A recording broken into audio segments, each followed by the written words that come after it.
Sur Pointe-Chaudière, on peut donc dénombrer 3 activités économiques, 2 activités nautiques qui sont le kayak et le kitesurf. Donc ce sont des activités qu'on voit un peu partout autour de l'île, puisque c'est quelque chose que les gens aiment beaucoup. Ils aiment la vitesse avec le kitesurf et puis la balade avec le kayak. Mais il y a aussi une activité qui est donc l'aquaculture, qui est organisée depuis une quinzaine d'années environ et qui fonctionne bien.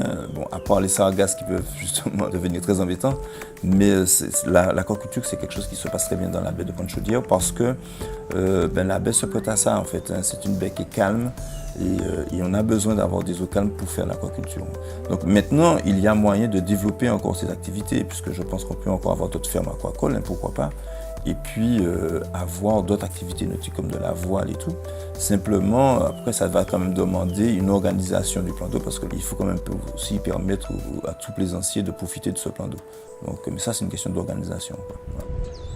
On peut concilier en fait activité économique et préservation en fait, du littoral. C'est un peu le but à la base de l'écotourisme. Voilà. À la base de l'écotourisme, en fait, c'est générer de l'activité économique pour protéger en fait, derrière l'environnement. Après, tout dépend de comment en fait, on aborde son métier. Soit on fait du tourisme en fait, classique, on se comporte comme consommateur. Voilà. Soit on aborde le métier en fait, comme éco-guide. Et là, concrètement, on essaie au maximum de préserver l'environnement. Et on considère qu'en informant les personnes, en les éduquant, en leur expliquant comment ça fonctionne, que ces personnes elles-mêmes deviennent actrices derrière de la préservation de l'environnement. Donc pour moi, on peut concilier les deux. Pour respecter l'environnement, pour ce qui est de mon activité à moi, la chose principale, ce sera en fait l'ancrage. Il ne faut pas ancrer n'importe où, il ne faut pas ancrer au niveau des herbiers, ça c'est super important. Essayer au maximum en fait, d'utiliser une encre adaptée au bateau qu'on a. Deuxième chose, tout ce qui est plastique. Essayer au maximum d'utiliser en fait, des gobelets réutilisables. Et si jamais on ne le fait pas, essayer d'éviter que les gobelets ne partent à l'eau. Là, il faut faire attention. Il faut essayer d'avoir une empreinte écologique la plus faible possible. Donc, une fois qu'on a pris le cap sur cette pointe-là, après on va remonter derrière la barre de corail et là on ira sur le banc de sable. Le banc de sable en fait il est posé juste derrière la ligne de vague. En fait elle part d'un constat simple en fait cette activité, c'est qu'on s'est rendu compte que les gens ne connaissaient pas suffisamment le littoral martiniquais pour pouvoir correctement le protéger et veiller en fait sur sa sauvegarde. Donc l'idée c'est de partager en fait avec nos participants tout notre savoir en fait sur justement les écosystèmes. Donc on fait avec nos participants une lecture de l'environnement.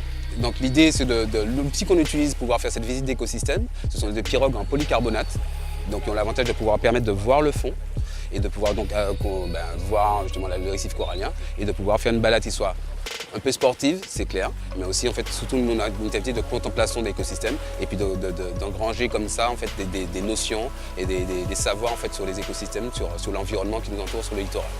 En fait, à la Pointe-Chaudière, on a l'avantage d'avoir tous les écosystèmes du littoral réunis. On a en fait plusieurs récifs coralliens, on a un banc de sable en fait, qui est unique en son genre, on a un trou à cyclone en fait, dans lequel en fait, on a une plage en pleine mangrove, il n'y a que 2 comme ça en, fait, en Martinique. Donc on a vraiment des lieux qui sont vraiment très prédisposés en fait, à une présentation de l'écosystème.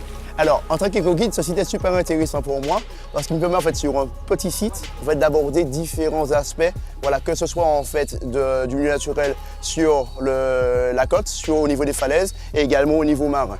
Et de l'avis de mes clients, en fait, ils sont toujours satisfaits quand on parle de la zone ici. Pour les non-activités, on est sur du saisonnier. Voilà. Si on tournait en fait, toute l'année comme on tourne pendant la haute saison, ce serait super. Voilà. Maintenant, on est sur du saisonnier et là, il faut gérer en fait, au maximum. C'est une activité qui prend du temps en fait, à pouvoir en fait, générer une rentabilité. Mais en fait, l'idée au départ, c'est que je savais très bien en fait, que ça faisait partie des contraintes, mais qu'il fallait accepter. Mais bon, par contre, en fait, au niveau qualité de vie en fait, et puis qualité même de travail, c'est toujours en fait, intéressant de pouvoir savoir qu'on génère en fait, un impact positif en fait, globalement sur l'environnement, parce qu'on va changer un petit peu les mentalités. En tout cas, c'est ce qu'on espère. On a toujours essayé d'être en harmonie en fait, avec nos différents riverains. Et en général, les gens en fait, ils trouvent en fait, justement que ça donne une fréquentation en fait, plus originale de personnes en fait, qui viennent découvrir leur écosystème. Donc en général, les gens qui viennent à Pointe-Chaudière pour fleurs d'eau, en fait, ce sont des gens en fait, justement, qui sont eux-mêmes sensibilisés, donc qui ne génèrent pas d'impact en fait, sur notre écosystème.